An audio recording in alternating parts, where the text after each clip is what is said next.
이제 우리 교회 새로 부임하신 진현수 전도사님, 주를 만나러 가는 마음이란 제목으로 말씀 전하십니다.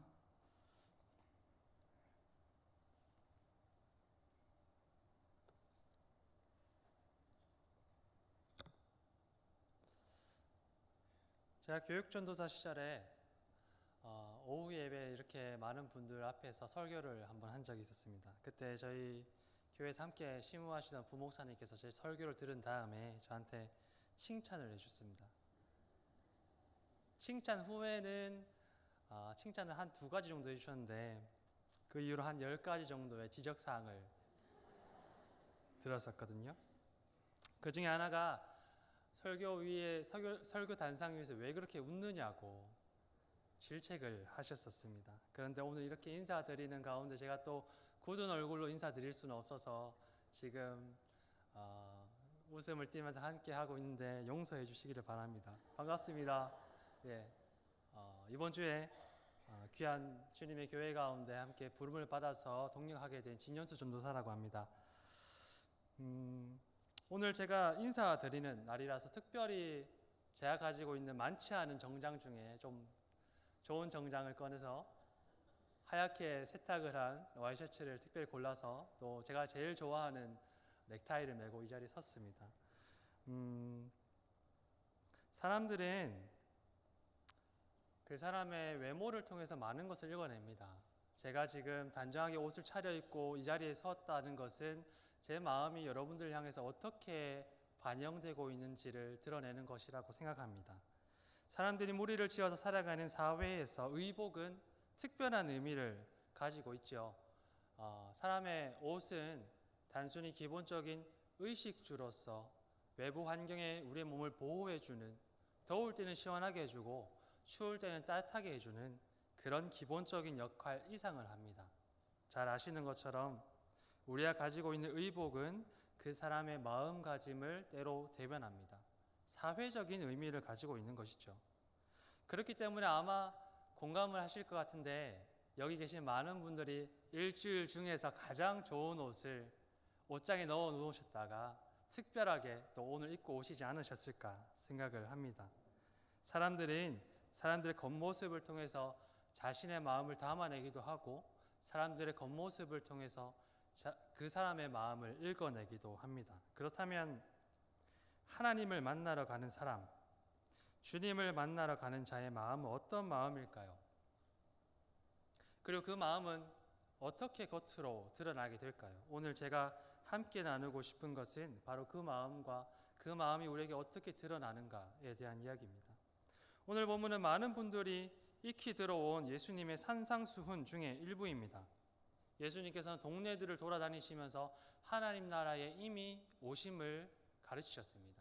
자신의 삶과 행동 그리고 가르침으로.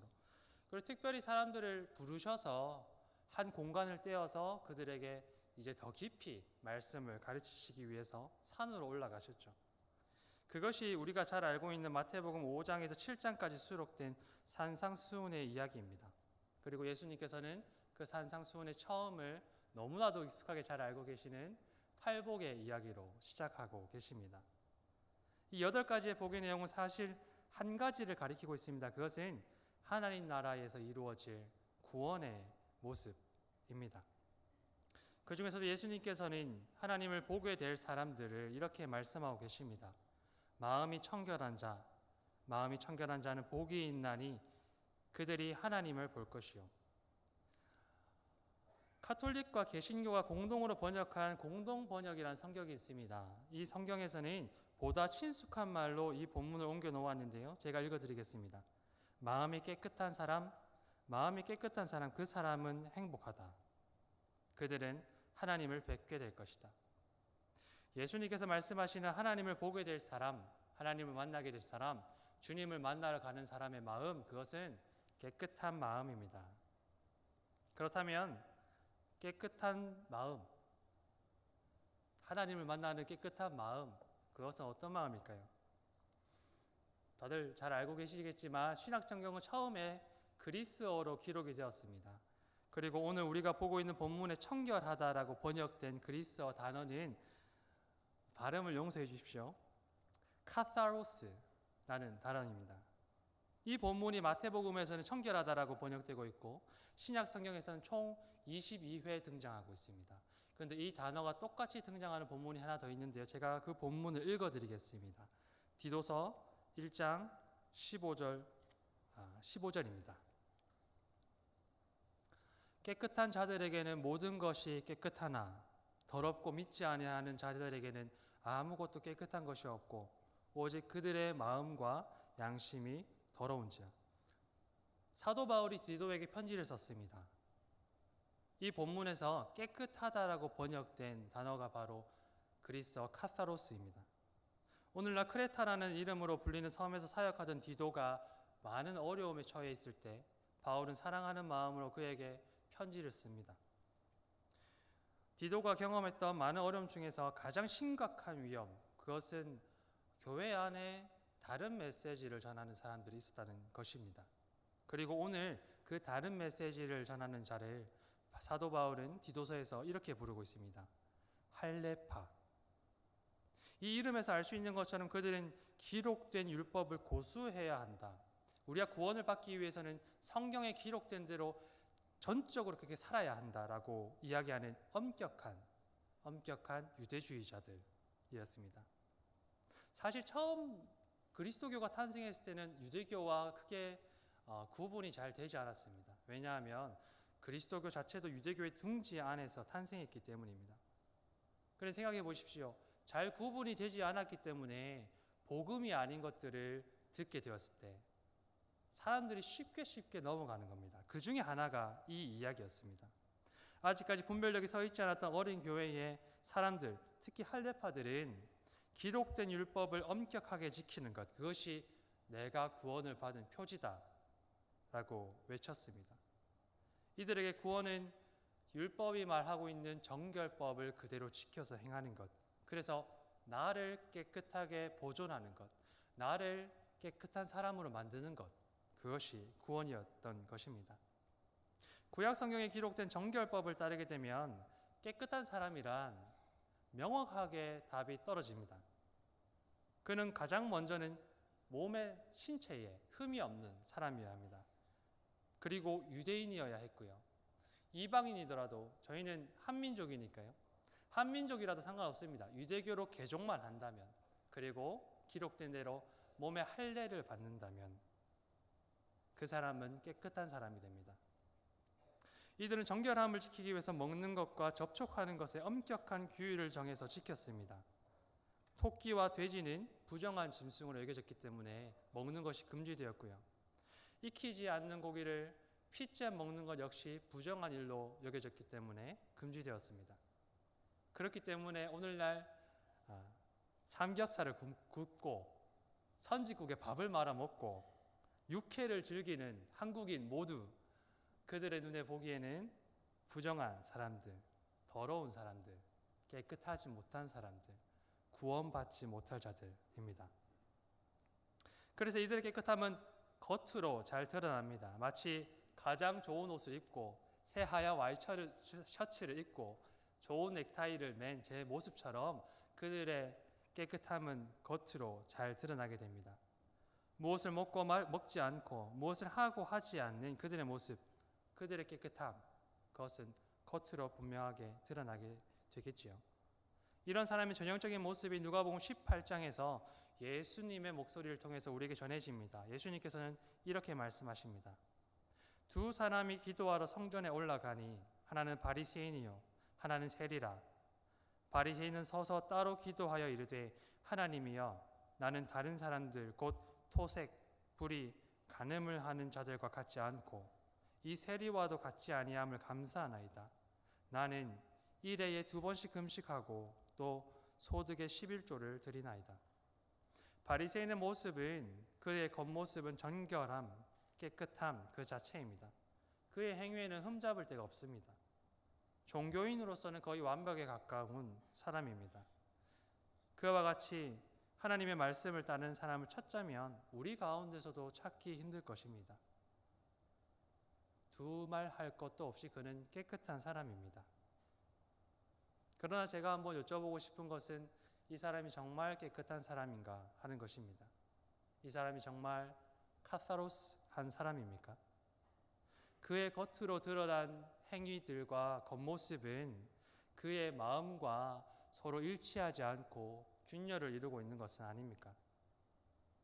역설적이지만 사도 바울은 이 사람이야말로 마음과 양심이 더러운 사람이라고 이야기하고 있습니다.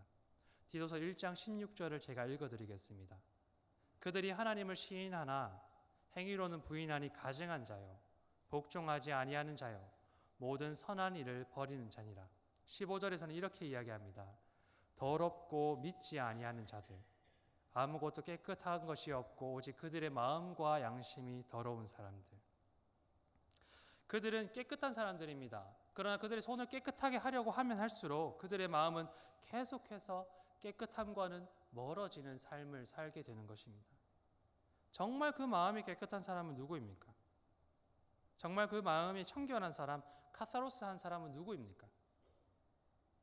그는 사람들이 판단하는 정결과 부정함, 그것에 거리낌이 없는 사람입니다. 그는 하나님께서 깨끗하게 하셨기 때문에 모든 것을 깨끗하게 여기는 사람입니다. 하나님께서 율법을 완성하셨기 때문에 율법의 멍에 더 이상 얽매이지 않는 사람입니다. 율법이 말하는 정결과 부정한 것, 그것에 더 이상 강박적으로 사로잡히지 않는 사람, 자유로운 사람, 그 사람이 마음이 깨끗한 사람입니다. 사도행전에는 베드로가 보았던 환상에 대한 이야기가 수록되어 있습니다. 베드로가 혹시 어느 민족 사람이었는지 알고 계십니까? 알고 계시겠지요? 마음속으로 다 대답하실 줄 알고 있습니다. 유대인이었던 베드로는 기도 중에 환상을 봅니다. 유대인이었기 때문에 그 역시 율법에서 이야기하는 정결법을 잘 지키는 사람이었죠. 하늘이 열리고 한 그릇이 내려왔습니다. 그리고 그 그릇 안에는 유대인들이 부정하다고 여기는 음식들, 속되다고 정의한 음식들이 가득 담겨져 있었습니다. 그리고 하늘에서 소리가 들려오죠. 베드로에게 일어나 잡아 먹으라. 은은하게 메시지가 들려옵니다. 베드로가 어떻게 대답했을까요? 주여, 그럴 수 없나이다. 속되고 깨끗하지 아니한 것을 내가 결코 먹지 아니하였나이다. 정결법을 지켰던 것입니다. 그는 깨끗한 사람으로 살고자 했던 것입니다. 그런데 이어서 소리가 답합니다. 하나님께서 깨끗하게 하신 것을 내가 속되다 하지 말라. 이 환상 후에 베드로에게 놀라운 일이 일어나게 됩니다. 이제까지 말씀을 근거로 부정하다고 여겼던 사람들이 있었습니다. 유대인이 아닌 사람들, 이방인들, 몸이 온전치 않은 사람들, 할례를 받지 않은 사람들, 그들에게 선교의 문이 열리게 된 것입니다. 교회의 문이 비로소 열리게 됩니다. 사람들이 부정하다고 여겼던 것, 그것들 더 이상 개의치 않게 된 베드로가 하나님께서 깨끗하다고 말씀하신 것을 깨끗한 것으로 받아들이게 된 베드로가 한 일, 그것은 유대교회의 문을 열어서 이방인을 예루살렘으로 받아들이게 된 것, 그것이었습니다. 마음이 깨끗한 사람, 그 사람의 마음은 어떻게 드러납니까? 자기 기준에 따라서 사람을 구별하는 것, 그것이 더 이상 그 사람에게서는 발견되지 않습니다. 하나님께서 깨끗하다고 말씀하신 사람들을 향해서 더 이상 종교적인 굴레를 씌워서 저 사람은 부정한 사람이야 라고 말하는 모습이 보이지 않습니다. 세리 옆에 서 있던 바리새인처럼 나 자신의 종교적인 의의를 두고서 나의 깨끗함을 자랑하고 세리의 부정함을 부끄러워하는 모습, 그런 모습이 더 이상 보이지 않습니다. 마음이 깨끗한 사람, 그 사람의 마음은 사람들을 밀어내고 배제하고 우리의 울타리에서 쫓아내는 그런 소외시키는 것이 아니라 포용하는 것으로 드러납니다. 사람의 의복으로 구분하지 않는 그의 깨끗한 마음은 신분제를 무너뜨립니다. 그리고 사람을 사람 되게 하죠. 한국 기독교 역사에 참 자랑스러운 장면이 있다면 초기에 그리스도교가 들어와서 양반과 상놈이 서로 구분 짓지 않고 같은 사람으로 하나님의 자녀로 함께 예배한 것, 그것이었을 것입니다. 그들이 바로 마음이 깨끗한 사람들이죠. 피부색으로 사람을 구별하지 않기 때문에 이방인들, 유대인들은 더 이상 흰색의 피부색을 가진 이방인들을 차별하지 않고 구별하지 않게 되었습니다. 우리 가운데 있는 외국인들은 우리를 통해서 그 마음이 깨끗한 사람들을 통해서 환대받아야 하는 것이죠. 마음이 깨끗한 사람은 나이와 학벌과 출신과 배경으로도 사람을 나누지 않기 때문에 참되게 그리스도의 한 몸을 이루어 갑니다. 교회의 어려움이기도 하지만 교회의 정말 큰 자랑이자 장점은 너무나도 다양한 사람들이 교회 안으로 들어온다는 것인 것 같습니다. 때로는 우리가 너무나도 많이 달라서 생각도 다르고 나이도 다르고 출신도 다르고 학벌도 달라서 싸울 수가 있지만 하나님의 은혜로 마음이 깨끗하여진 사람들 가운데서는 더 이상 그것으로 사람을 구별하지 않습니다. 그래서 예수 그리스도의 한 몸이 되어가는 것이죠. 배제와 차별과 경계선인 마음이 깨끗한 자와는 멀리 떨어져 있습니다. 환대와 포용과 허물 없음은 마음이 깨끗한 사람들의 마음속에 가까이 있습니다. 그리스도의 몸으로 부름을 받은 교회 여러분, 교회의 교회됨은 그리스도의 몸으로 하나됨에 있음을 사도 바울은 우리에게 전해줍니다.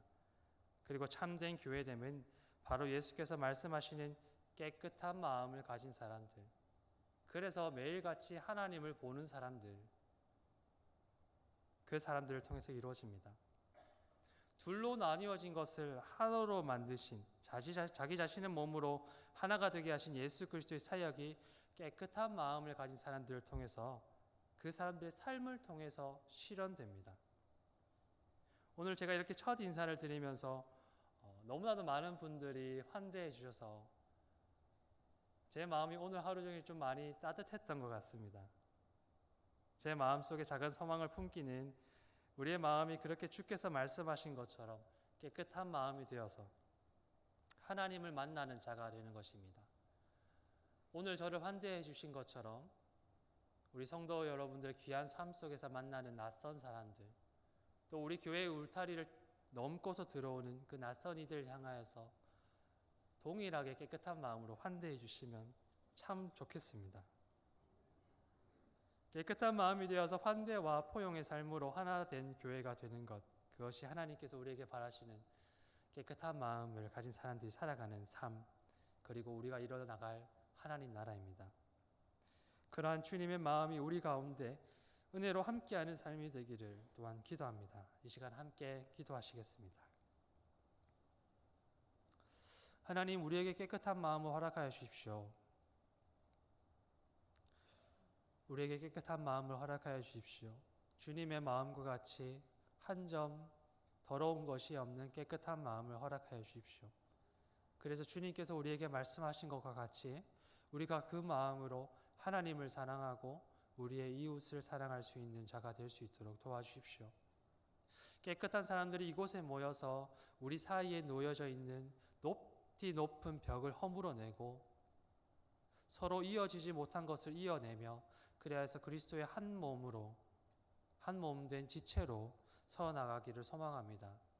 그러한 은혜가 우리 삶 가운데 또 우리 교회 가운데 함께할 수 있도록 인도하여 주십시오. 그렇게 우리를 하나로 만드시는 주님의 은혜가 우리와 함께하기를 소망합니다. 주님, 우리 삶 가운데 함께 동행하여 주십시오. 예수님의 이름으로 기도드립니다.